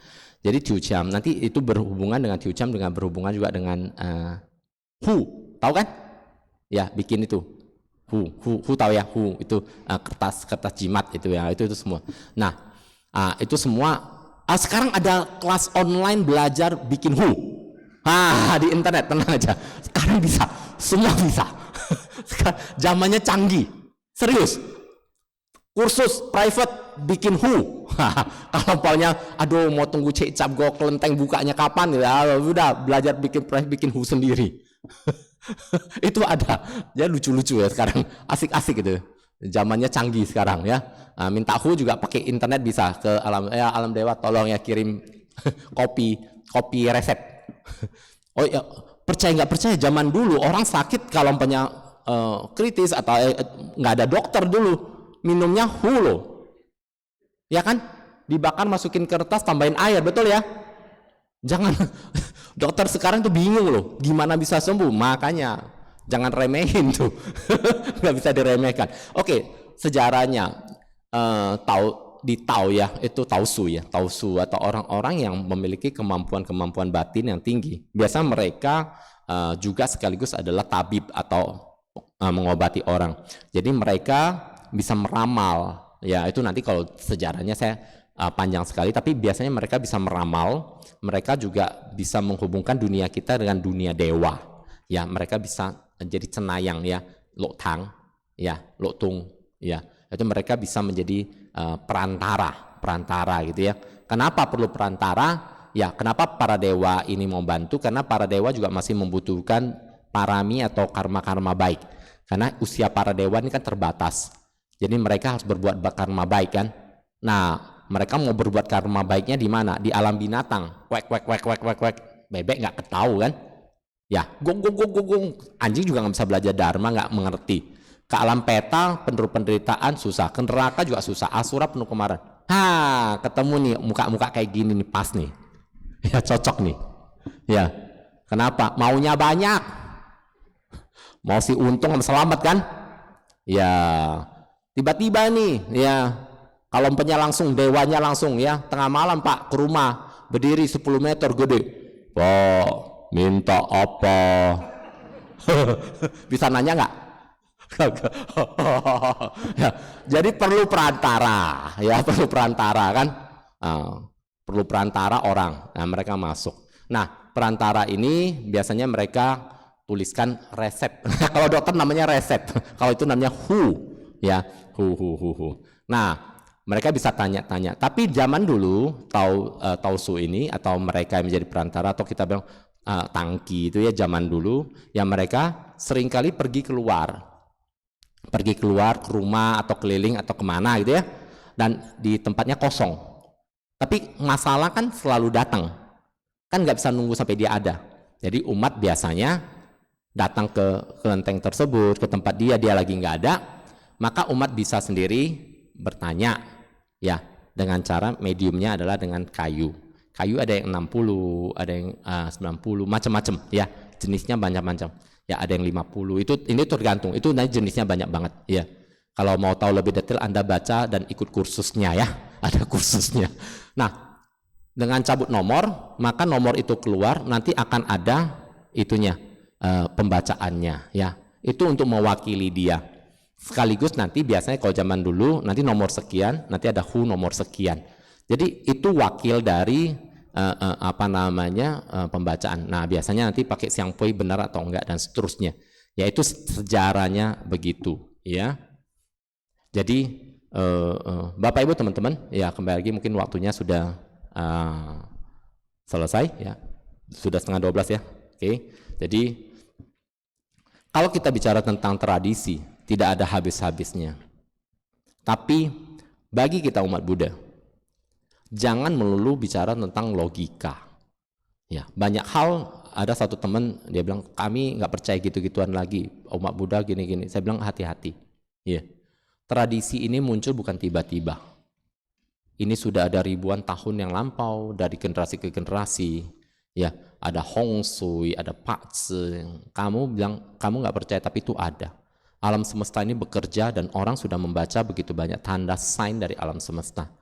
Jangan, kalau Anda tidak percaya, jangan melecehkan dan menghina. Itu ingat baik-baik. Wah, nggak percaya gituan, sesat, dan hati-hati mulut, hati-hati. Ya, beberapa orang yang mulutnya nggak terjaga, kadang-kadang problem. Ya, jadi kalau Anda tidak percaya, fine, jangan menghina, mencela. Itu penting. Ya, kalau Anda percaya, ya, kalau dicela ketika Anda lakukan ritual itu dan dicela orang, sabar, karena banyak orang tidak mengerti. Dan kasihan kepada mereka yang mencela. Kenapa? Kadang-kadang mereka tidak paham dan seringkali bisa menjadi karma buruk buat mereka. Kita kasihan kepada mereka. Ya. Dan Bapak Ibu teman-teman ingat kembali, kalau kita sebagai umat Buddha sekaligus orang Tionghoa, satu hal jangan lupakan akar. Banyak sekali sekarang orang enggak lagi, saya nggak mau ini, nggak percaya ini. Jangan sampai melupakan akar kita, karena tradisi ini suka tidak suka, mau tidak mau memberikan nilai-nilai positif bagi kita, bagi generasi penerus kita ya. Dan kalau Bapak Ibu teman-teman merasa ada pertanyaan atau kejadian sesuatu yang ingin ditanyakan, kami ya tanyakan kepada kami dan kami siap memberikan jawaban, atau kita bisa berdiskusi. Kayak teman saya datang mimpi tengah malam, ya kontak misalnya, bener nggak? Nah itu kita bisa diskusikan ya, daripada asal nanya. Oke, kira-kira begitu diskusi kita pada hari ini udah edisi singkatnya. Edisi singkatnya ya, edisi panjangnya next kalau ada kesempatan lain ya. Semoga kita semua maju di dalam Dharma, semoga kita semua berbahagia, semoga semua makhluk hidup berbahagia. Sadu, sadu, sadu. Terima kasih. Namo Sang Hyang Adi Budaya, Namo Buddhaya.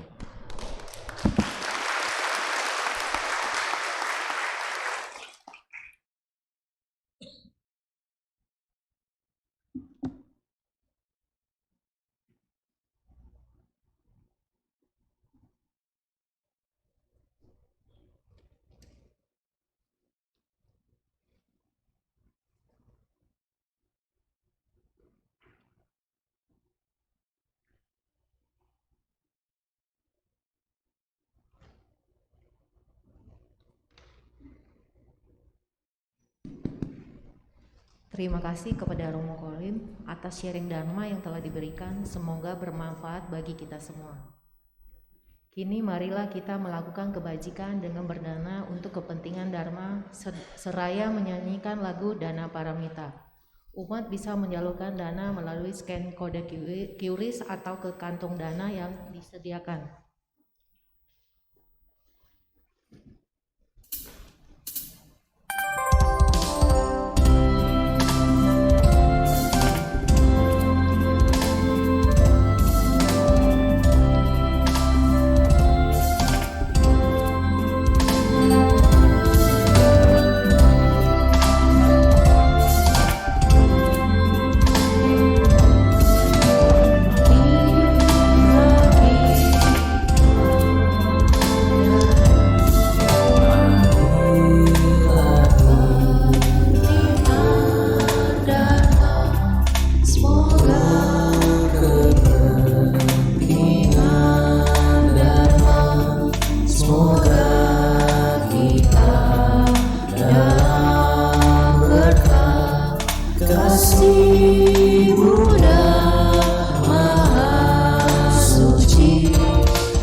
Atas dana yang telah diberikan, semoga bermanfaat bagi perkembangan Buddha Dharma dan Sangha.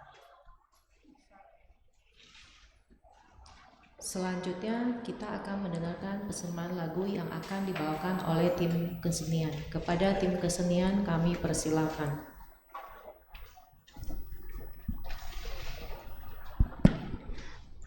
Selamat siang, nama Sangyang Adi Budaya, Namo Buddhaya. Namo Buddhaya.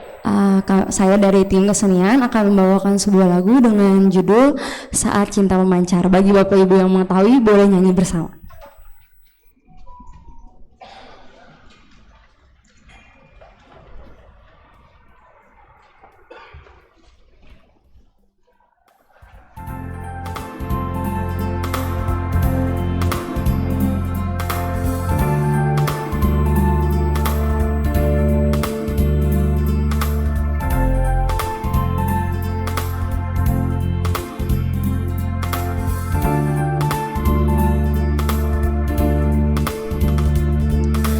Fajar menjelang mengetuk hati yang terlelap,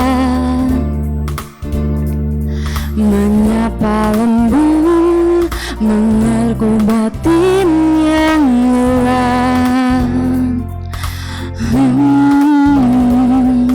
Surya bersinar hangat menyelimuti bumi, menyongsong pagi menapak hari yang indah. Saat cinta memancar di dalam hatiku, mengakar kenangan membasuh jiwamu dan jiwaku, menyatu melantu bahagia merangkau damai, menaklukkan tanah rembangmu.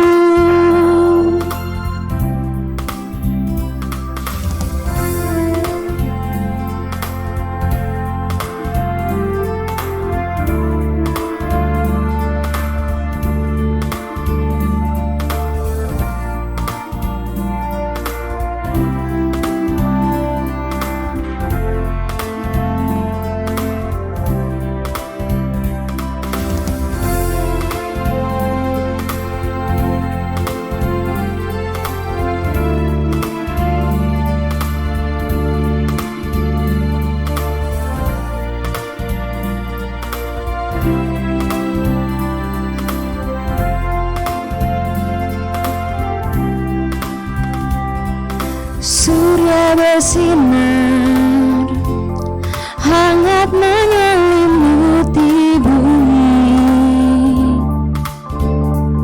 menyongsong pagi menapak hari yang indah.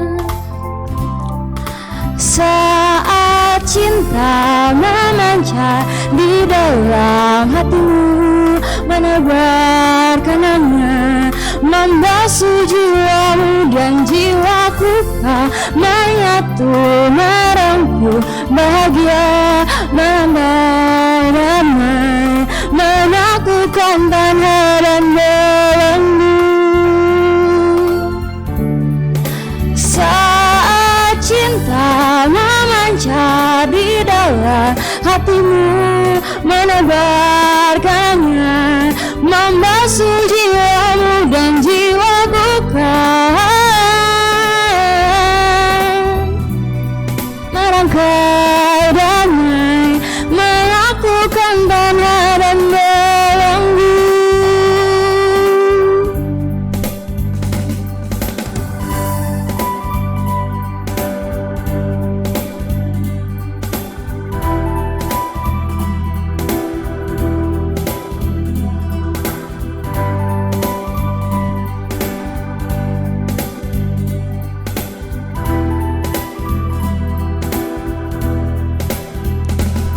Terima kasih. Nama Sanghyang Nadi Budaya, Namo Buddhaya. Terima kasih kepada tim kesenian atas persembahan lagu yang telah dibawakan. Kini kita akan mendengarkan sedikit pengumuman.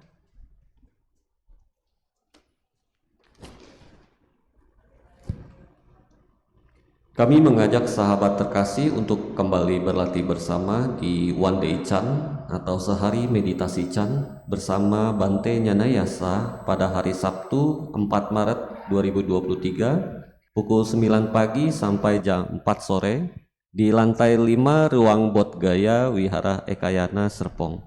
Mohon registrasi di link pendaftaran yang tertera di media sosial Ekayana Serpong. Perayaan Maga Puja Khotbah Pertama Buddha pada hari Minggu tanggal 5 Maret pukul 10 pagi sampai 11.30 di Wihara Ekayana Serpong.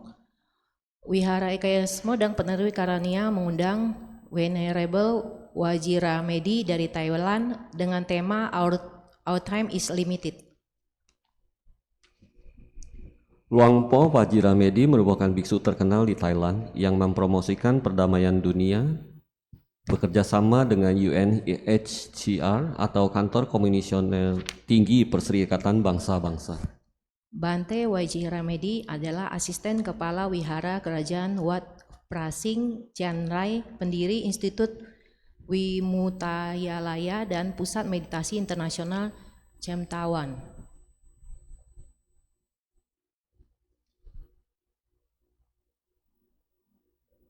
Bante Wajiramedi telah menghasilkan lebih dari 250 karya tulis dan banyak sekali penghargaan internasional maupun nasional kerajaan Thailand. Bante Wajiramedi dianugerahi 10 gelar doktor kehormatan dari lembaga terkemuka di Thailand dengan berbagai disiplin ilmu. Puja Bakti Liam Keng Malam Capgo pada hari Minggu 5 Maret pukul 7 dengan pendarasan sutra 88 Buddha. Puja Bakti Hadi Besar Alawakiteswara dengan pendarasan sutra Pumengpin Jumat tanggal 10 Maret pukul 7 malam. Dibuka kesempatan persembahan bunga, silakan mendaftar ke front office. Bincang-bincang Dharma dalam rangka Maga Puja bersama Bante Badranata dan moderator Bapak Heru Suherman, Sabtu 11 Maret pukul 10 sampai 11.30 di Bakti Sala Wihara Ekayana Serpong. Bincang-bincang bersama Bante Venerable Wajiramedi juga diadakan pada hari Minggu tanggal 5 Maret jam 1.30 sampai jam 3 sore di Wihara Ekayana Serpong. Demikian pengumuman dari kami.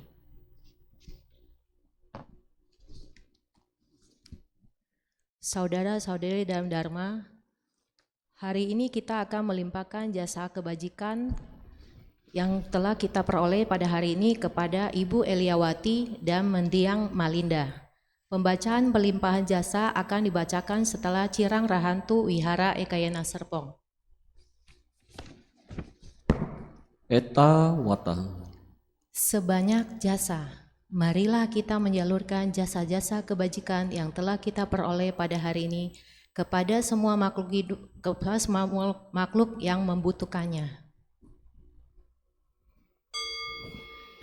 Eta wata ceam hei sambatang punya sampadang sabe dewa anumodantu sabah sampati sidia. Eta wata ceam hei sambatang punya sampadang sabe buta anumodantu sabah sampati sidia. Eta wata ceam hei sambatang punya sampadang sabe satta anumodantu sabah sampati sidia. Akasata cebu mata dewa nagama idika punyantang anumodit wacirang rakantu lokasanti. Akasata cebu mata dewa nagama idika punyantang anumodit wacirang rakantu Indonesia. Ida wonyatina hotu sukita hontunya tayo. Ida wonyatina hotu sukita hontunya tayo. Ida wonyatina hotu sukita hontunya tayo. Dewo wasatu kalena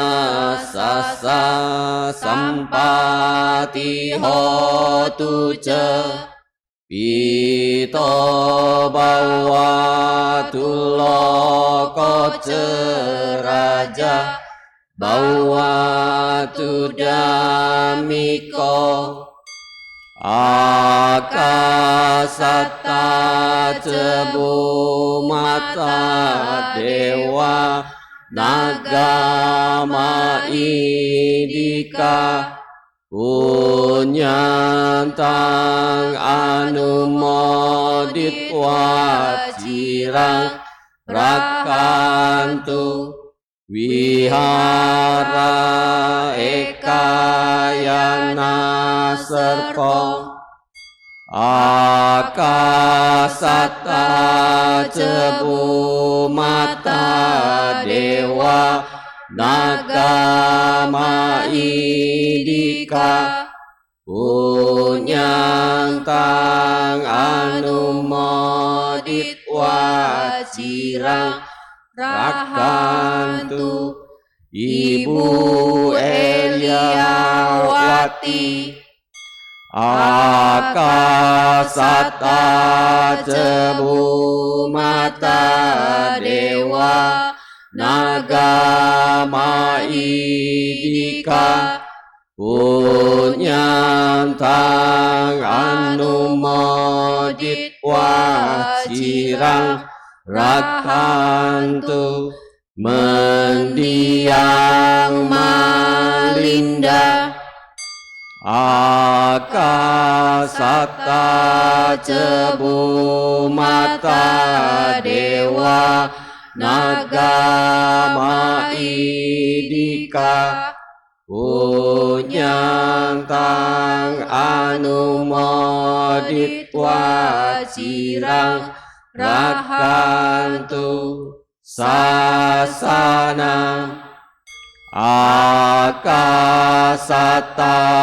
cebu mata dewa nagama idika punyantang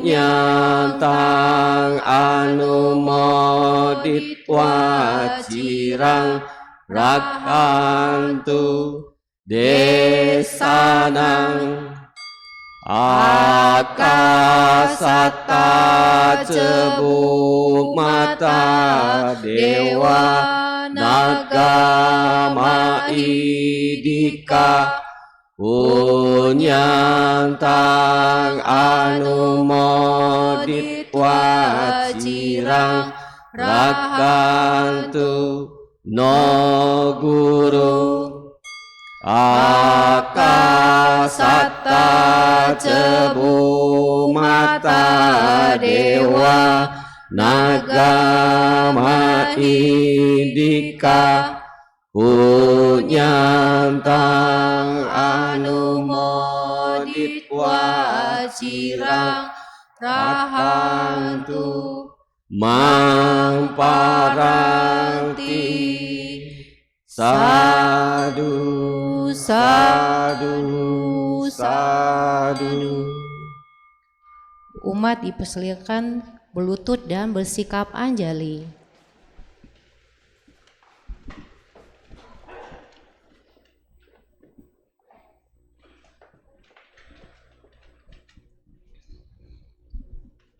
Nama Karagata.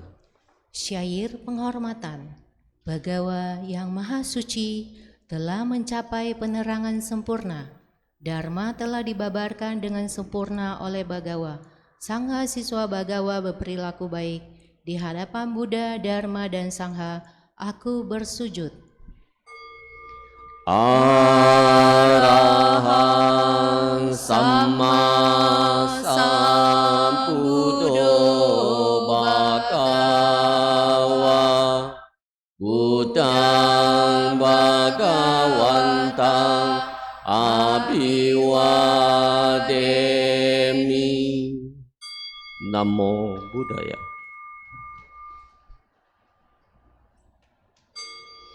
Swakato Bhagavata Dhammo Dhammang namasami. Namo Dhammaya.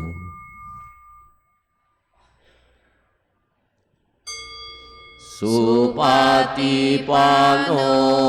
bhagavato sawaka sanggo sanghang namami.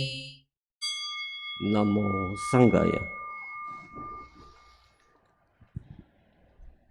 Sabe sata bawantu sukitata. Semoga semua makhluk hidup berbahagia.